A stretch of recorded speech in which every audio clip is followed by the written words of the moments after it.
نہیں کھیل اے داغ یاروں سے کہہ دو، نہیں کھیل اے داغ یاروں سے کہہ دو کہ آتی ہے اردو زباں آتے آتے۔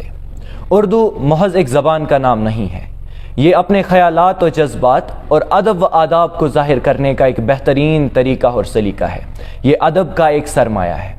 اگرچہ کوئی بھی شخص وثوق کے ساتھ یہ نہیں کہہ سکتا کہ یہ زبان کہاں نمودار ہوئی، کیوں نمودار ہوئی اور کس طریقے سے وجود میں آئی، مگر دنیا میں جتنے ادیب آئے ہیں ہر کسی نے اس زبان سے ہم آہنگی حاصل کی ہے۔ انہی ادیبوں میں سے ایک ادیب نے اپنی فلسفہ کا کمال اس سے بیان کیا۔ انہوں نے شاعری کے ذریعے سے کمال فلسفہ بیان کیا۔ جی ہاں، ہم بات کر رہے ہیں ڈاکٹر سر محمد اقبال کی، جنہیں شاعر مشرق بھی کہا جاتا ہے۔ انہوں نے تمام انسانوں کو، خاص طور پر مسلمانوں کو پسماندہ دیکھا اور اسی پر اس کے وجوہات بتائے اور اس کا ظاہر کرنے کا سبب بتایا۔ انہوں نے فرمایا کہ دین ہاتھ سے دے کر اگر آزاد ہو ملت، ہے ایسی تجارت میں مسلمان کا خسارہ۔ ہم نے پہلے بھی یہ نشست کی تھی، ہم آج دوسری نشست شکوہ اور جواب شکوہ کی آپ کے سامنے لے کر موجود ہے۔ معزز سامعین کرام، السلام علیکم ورحمۃ اللہ وبرکاتہ۔ ہم الیگزینڈرا سیکنڈری اسکول کے طلباء آج آپ کے سامنے جواب شکوہ اور شکوہ کی ایک اور نشست لے کر حاضر ہیں۔ میرے سامنے میرے ہم جماعت طلباء سارم اشرف، پیرزادہ متین، حرمت رفیع اور سریا سلام ہیں، جو آپ کے سامنے شکوہ بیان کریں گے اور ان کے در جواب میں جواب شکوہ بھی بیان کریں گے۔ تیری محفل بھی گئی، چاہنے والے بھی گئے، شب کی آہیں بھی گئی، صبح کے نالے بھی گئے، دل تجھے دے بھی گئے، اپنا صلہ لے بھی گئے، دل تجھے دے بھی گئے، اپنا صلہ لے بھی گئے، ابھی آئے بھی نہ تھے اور نکالے بھی گئے، آئے عشاق گئے وعدہ فردہ دے کر، آئے عشاق گئے وعدہ فردہ دے کر، اب انہیں ڈھونڈ چراغ رخ زیبا لے کر۔ شور ہیں ہو گئے دنیا سے مسلمان نابود،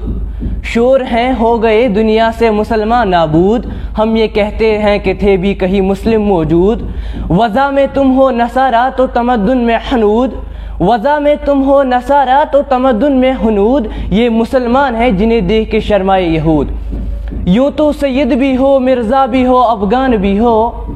یوں تو سید بھی ہو مرزا بھی ہو افغان بھی ہو، تم سبھی کچھ ہو بتاؤ تو مسلمان بھی ہو۔ آ گیا این لڑائی میں اگر وقت نماز، آ گیا این لڑائی میں اگر وقت نماز، قبلہ رو ہو کے زمیں بوس ہوئی قوم حجاز، ایک ہی صف میں کھڑے ہو گئے محمود و ایاز، ایک ہی صف میں کھڑے ہو گئے محمود و ایاز، نہ کوئی بندہ رہا اور نہ کوئی بندہ نواز، بندو صاحبو محتاجو غنی ایک ہوئے، بندو صاحبو محتاجو غنی ایک ہوئے، تیرے سرکار میں پہنچے تو سبھی ایک ہوئے، واعظ قوم کی وہ پختہ خیالی نہ رہی، واعظ قوم کی وہ پختہ خیالی نہ رہی، برق طبعی نہ رہی، شعلہ معتالی نہ رہی،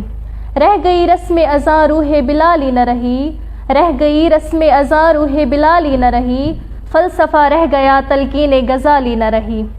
مسجد مرثیہ خواہ ہے کہ نمازی نہ رہے، مسجد مرثیہ خواہ ہے کہ نمازی نہ رہے، یعنی وہ صاحب اوصاف حجازی نہ رہے۔ تو معزز سامعین، ہم نے اس جواب شکوہ اور شکوہ سے یہ جانا کہ اپنے دین کو ترک کرنا تباہی کو دعوت دینے سے کسی قدر کم نہیں ہے۔ اسی لیے تو علامہ اقبال نے فرمایا تھا کہ کی محمد سے وفا تو نے تو ہم تیرے ہیں، کی محمد سے وفا تو نے تو ہم تیرے ہیں، یہ جہاں چیز کیا لہو قلم بھی تیرے ہیں۔ آخر پر اس نشست کا اختتام اس طریقے سے کرنا چاہیں گے کہ علامہ اقبال نے فرمایا ہے کہ